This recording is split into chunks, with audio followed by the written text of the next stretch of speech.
Ladies and gentlemen, welcome to Jakarta City with iconic buildings and congested streets. The city is packed with people from all over Indonesia.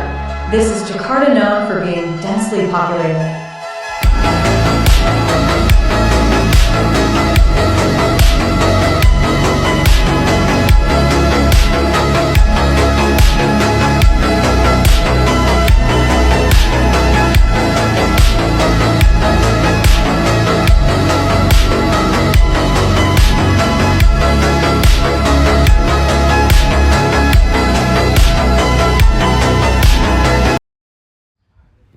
Stabilitas dan ketahanan demografi menuju Indonesia Emas 2045. Halo teman-teman, di video kali ini kita akan membahas satu topik yang kelihatannya berat, tapi sebenarnya sangat dekat dengan kehidupan kita sehari-hari, yaitu stabilitas dan ketahanan demografi. Kenapa topik ini penting?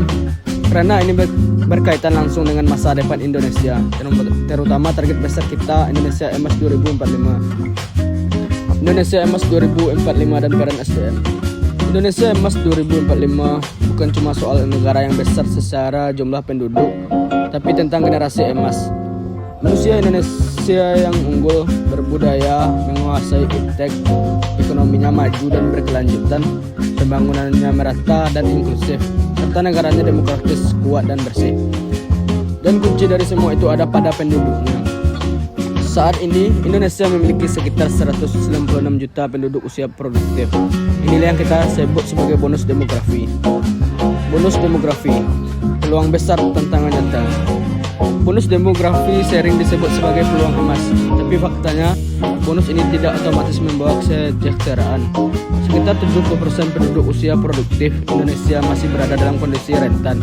Contohnya, lebih dari 59% tenaga kerja masih bekerja di sektor informal, tanpa jaminan pensiun, tanpa perlindungan sosial, dan minim pelatihan. Yang kedua, tabungan nasional stagnan. Sementara utang rumah tangga terus meningkat, artinya usia produktif belum benar-benar menciptakan surplus ekonomi. Yang ketiga, ada lebih dari 11 juta keluarga dengan kepala keluarga perempuan, yang mencerminkan rapuhnya struktur keluarga akibat perceraian atau faktor lain. Yang keempat, partisipasi perempuan di sektor formal masih rendah. Padahal ekonomi tidak akan kuat tanpa keterlibatan perempuan. Berikutnya, tingkat pengangguran usia muda mencapai lebih dari 70%, menunjukkan ketidaksesuaian antara pendidikan dan kebutuhan dunia kerja. Dan yang terakhir, dan yang paling krusial adalah hampir 20% anak Indonesia masih mengalami stunting. Kalau kondisi ini dibiarkan, bonus demografi bisa berubah menjadi beban demografi. Apa itu ketahanan demografis? Disinilah konsep ketahanan demografis menjadi sangat penting. Ketahanan demografis adalah kemampuan suatu populasi untuk mencapai kesejahteraan, bertahan dari guncangan seperti krisis ekonomi atau pandemi, beradaptasi dengan perubahan besar, dan pulih setelah krisis.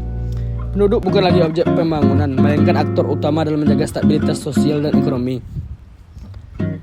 3 dimensi ketahanan demografi. Ketahanan demografi memiliki 3 dimensi utama. Pertama, resistensi, kemampuan penduduk untuk menahan dampak negatif sejak awal.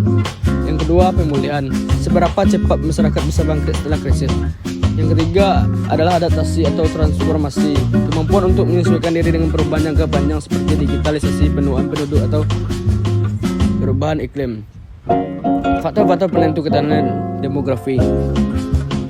Ketahanan demografi tidak berdiri sendiri.